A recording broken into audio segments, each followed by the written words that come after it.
मला असं वाटतं की धनंजय मुंडे यांच्या राजीनाम्याबद्दल जे काय बोलायचं होतं ते सगळ्या माझ्या आमदारांनी म्हणजे शिवसेनेच्या आमदारांनी सुद्धा आणि काँग्रेस राष्ट्रवादीच्या आमदारांनी बोलून झालेला आहे। प्रश्न हा सर्वांना पडलेला आहे तो की जे काही व्हिडिओ किंवा फोटो काल आले हे आधी सरकारकडे आले होते की नव्हते हा एक महत्वाचा प्रश्न आहे। त्यानिमित्ताने सुद्धा बरीचशी चर्चा आपल्या माध्यमावरती झालेली आहे। मी आता हा आजचा पहिला दिवस झालेला आहे या राजीनाम्याचा आणि एकूणच चर्चेचा। हळूहळू आणखीन विषय पुढे पुढे येत जातील। रोजच तसं पाहिलं तर काही ना काहीतरी भानगडी बाहेर येत आहेत। मला असं वाटतं की मुख्यमंत्री जर पारदर्शी कारभार करत असतील तर त्यांचं स्वागत आहे, पण पारदर्शीपणाने कारभार करताना त्यांचे हात कोणी बांधतायत का हा सुद्धा एक प्रश्न आहे। महाराष्ट्राच्या जनतेला आता या सगळ्याचा वीट आलेला आहे, कंटाळा आलेला आहे। त्यांना त्यांच्या व्यथा सोडवणारं सरकार पाहिजे। एकमेकाच्या व्यथांना पांघरून घालणारं सरकार हे महाराष्ट्राच्या जनतेला नको आहे आणि आमची सुद्धा हीच अपेक्षा आहे की विरोधी पक्ष म्हणून आम्ही नेमके कोणाचे विरोधी आहोत तर या समस्येच्या विरोधी आहोत। तर चांगलं राज्य घडवण्यासाठी सगळ्यांनी आपापल्या जबाबदाऱ्या पार पाडल्या पाहिजे। तुम्ही स्वतःही मुख्यमंत्री होतात, मुख्यमंत्र्यांकडे हे फोटो खूप आधीपासून आले होते आणि ते दाबून ठेवले गेले असं तुम्हाला वाटतंय का? समाज माध्यमांवर आणि माध्यमांमध्ये चर्चा आहे त्यात तुम्हाला काय तथ्य वाटतं? आता या प्रश्नाचं उत्तर स्वतः मुख्यमंत्र्यांनी द्यायला पाहिजे कारण ते स्वतः गृहमंत्री पण आहेत। आपला प्रश्न जो आहे तो अतिशय योग्य आहे की 2-3 म्हणजे डिसेंबर पासून ही घटना गाजते। राजीनाम्याची मागणी बरं आज धनंजय मुंडे यांनी जो राजीनामा दिलेला आहे त्यांनी स्वतः कारण दिले त्यांच्या तब्येतीचं। मी त्यांच्या तब्येतीबद्दल कोणते भाष्य करू इच्छित नाही कारण कोणीही कोणाच्या तब्येतीबद्दल आणि प्रकृती अस्वास्थ्याबद्दल चेष्टा टवाळी करू नये। जशी त्यांनी म्हणजे आमच्यातले जे कोणी गेले त्यांनी माझ्या प्रकृतीबद्दल केली होती, पण मी एक संस्कार पाळणार आहे म्हणून मी कोणाच्याही तब्येतीबद्दल किंवा प्रकृती अस्वास्थ्याबद्दल अजिबात चेष्टा करणार नाही। मात्र नेमकं खरं कारण काय? कारण धनंजय मुंडे यांनी सांगितलं की त्यांना त्यांच्या प्रकृती अस्वास्थ्यामुळे त्यांनी राजीनामा दिलाय। त्याच वेळेला अजितदादा असं म्हणाले की त्यांनी नैतिकतेच्या आधारावरती दिलेला आहे। तर नेमकं कारण काय? आणि जर का त्यांनी प्रकृती अस्वास्थ्यामुळे दिला असेल तर एवढे फोटो आणि व्हिडिओ बाहेर आल्यानंतर सुद्धा त्यांचा राजीनामा मग घेतला का गेला नाही याचं उत्तर सरकारने दिलं पाहिजे। आता माणिकराव कोकाटे यांचा नंबर असेल का? तुम्ही आग्रही होते पण धनंजय मुंडे राजीनामा द्यायला तयार नव्हते। आता मला असं वाटतं तो राजीनामा झालाय, फक्त राजीनामा नेमका काय कारणाने दिला गेलेला आहे ह्याचंही उत्तर आलं पाहिजे। आणि आता तुम्ही जो प्रश्न विचारला की ह्या सगळ्या गोष्टी नेमक्या अधिवेशन काळामध्येच बाहेर कशा आल्या आणि 2-1 महिने जर त्या होत्या तर बाहेर का आल्या नव्हत्या, आणि जर बाहेर आलेल्या होत्या किंवा यांच्यापर्यंत पोहोचल्या असतील तर त्याच वेळेला यांचा राजीनामा का घेतला गेला नाही हे या अनुषंगाने निर्माण झालेले प्रश्न आहेत।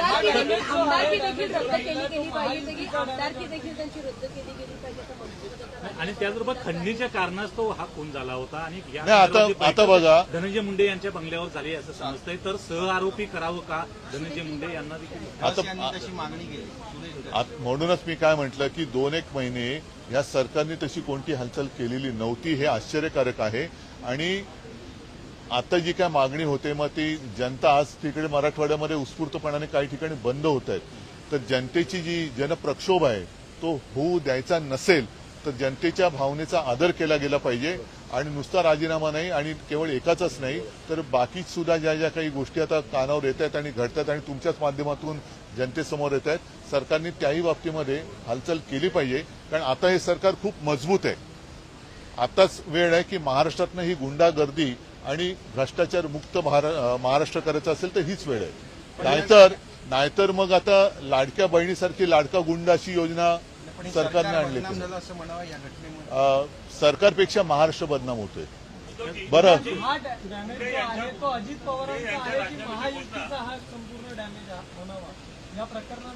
ह्या एकूण जी बदनामी होते ती सरकारची होते, पण त्याचबरोबरीने महाराष्ट्राची बदनामी होते आहे आणि महाराष्ट्राची बदनामी कोणत्या परिस्थितीत होता कामा नये हे महाराष्ट्रातल्या प्रत्येक नागरिकाचं मत आहे. उद्धव जी, क्या महाराष्ट्र के हालात उत्तर प्रदेश या बिहार जैसे हो गए जिस प्रकार से नाही माणिक बरं ठीक आहे. नाही आज पक्षाच्या वतीने विरोधी पक्षनेत्यासाठी अध्यक्षांकडे भास्कर जाधव यांच्या नावाची शिफारस करण्यात आलेली आहे. अनेक दिवसांपासून केव्हा शिफारस करणार मला तेच मी बोलायला आलो होतो पण तुम्ही काय मला बोलूच देत नव्हता. आता तुमच्या समोर मी जो आत्ता आलेलो आहे ते हेच सांगायला आलेलो आहे की गेले काही दिवस सातत्याने एक प्रश्न विचारला जात होता की विरोधी पक्षनेते पदावरती दावा तुम्ही सांगणार आहात की नाही. आज शिवसेनेने विरोधी पक्षनेते पदावरती दावा केलेला आहे आणि साहजिकच आहे काँग्रेस असो राष्ट्रवादी असो महाविकास आघाडी म्हणून या पुढची वाटचाल जी आहे ती आम्ही एकत्र करणार आहोत. इतर सुद्धा ज्या काही गोष्टी आहेत त्याहीबद्दल आमची चर्चा सुरू देखील आहे आणि यापुढे सुद्धा चर्चा करून आम्ही एकत्रित निर्णय यापुढे घेत राहू.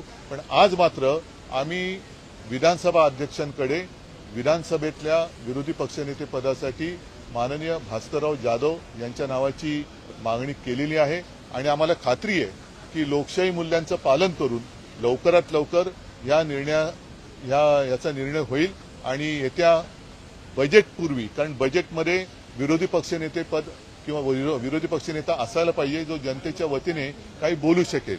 तर आम्ही अपेक्षा अशी करतोय की मुख्यमंत्री ज्याप्रमाणे स्वच्छ कारभार करतायत, भ्रष्टाचार एक असेल, आता त्यांनी काल परवा सांगितलेलं आहे की कोणी जरी गुंड असला, आता केंद्रीय मंत्र्यांच्या मुलीची छेडछाड काढली गेली तर स्वतः मुख्यमंत्री बोललेत की कोणत्याही पक्षाचा असला तरी त्याला दया माया क्षमा दाखवली जाणार नाही. तर त्याच पद्धतीने त्याच नीतीला जागून याही बाबतीमध्ये लवकरात लवकर निर्णय होईल अशी आम्हाला आशा आहे. विरोधी पक्षनेते पदाचा अडीच वर्षांचा फॉर्म्युला ठरलेला आहे का? नाही असा फॉर्म्युला वगैरे काही नाहीये आणि म्हणून मी म्हटलं की आम्ही एकत्रितपणाने पुढे जातो आहोत.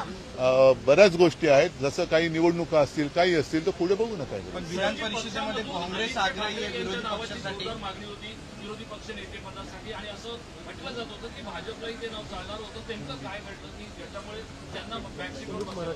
भाजपला आधी त्याचं नाव चालणार होतं, आधी मला कळलं असतं बरं झालं असतं. म्हणजे घराणेशाहीला त्यांचा विरोध नाही हे मला कळलं असतं तर बरं झालं असतं. सर, हिंदी में बता दीजिए, जिस प्रकार से महाराष्ट्र में धनंजय मुंडे का मामला आया, संतोष देशमुख का मामला आया, क्या महाराष्ट्र के हालात उत्तर प्रदेश या बिहार जैसे हो रहे हैं?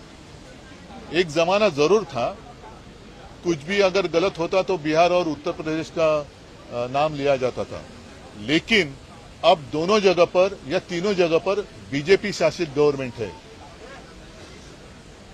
किसके साथ किसकी बराबरी करे? और माना तो यही जाता है कि बिहार की हालत अब काफी सुधर गई है. यूपी में तो बुलडोजर है, बुलडोजर राज चल रहा है, तो बदनाम महाराष्ट्र हो रहा है. और ये जो संस्कृति है और जिस तरीके से घटनाएं घट रही है तो मतलब हो रही है, घट रही है मतलब कोणाला वाटेल की घटतात की काय, म्हणजे घडतायत तो हो रही है, तो ये कभी महाराष्ट्र ने नहीं देखा था. जिस प्रकार से धनंजय मुंडे का इस्तीफा अनाउंस, कारण क्या है? क्योंकि मुंडे जी, धनंजय तो बोल रहे कि उनकी प्रकृति तबीयत ठीक नहीं इसलिए उन्होंने इस्तीफा दिया. अजित पवार बोल रहे कि नहीं नैतिकता का कारण है. तो असलियत क्या है? लेकिन सर जिस तरीके से टाइमिंग, हाँ बोलिए. जिस तरीके से चार्जशीट सामने आया इसमें जिस क्रूरता की हद सामने आई है, हत्या की गई है और जो सब सामने आया है उसके बाद अभी उनके ऊपर चार्जशीट में वाल्मीकि करार नंबर 1 का आरोपी है जो मुंडे की सरकार कर भी है ऐसे कहा जाता है. उसमें है, तो वक्त लिया गया ये सारी चीज पहले ही सरकार तक पहुंची. खुद भी मुख्यमंत्री रहे. यही एक सवाल है कि जिस तरीके के सब फोटो और वीडियो कल आ गए बाहर, तो क्या होम डिपार्टमेंट के पास ये जानकारी पहले नहीं आई थी? अगर आई होगी तो क्यों इतने दिन लगाए? इतने दिन क्यों लगाए? और नहीं आई होगी तो क्या अपने होम डिपार्टमेंट की जो सिस्टम है तो वो तो नाकामयाबी उनकी है, नाकामयाबी फिर होम डिपार्टमेंट की है.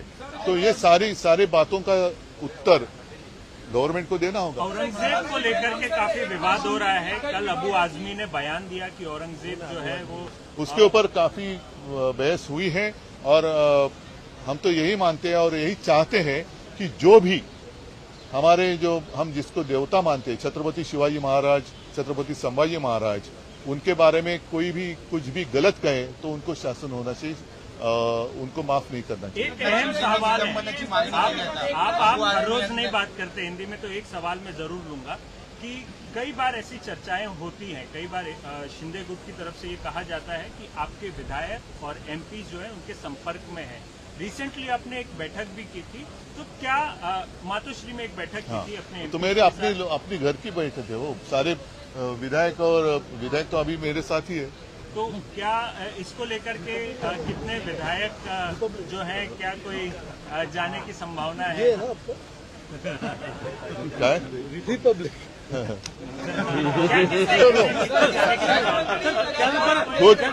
वो मैं उनको यही सलाह देना चाहता हूँ कि अपने वो खुद के विधायक बचा के रखे, क्योंकि जिस तरीके से उनकी हालात इस गवर्नमेंट ने करके रखी है तो वो खुद को संभाले। और बाद में वो जो गाना था ना एक पिक्चर में, सपने में आती है, फिर मेरे विधायक उनके सपने में आएंगे।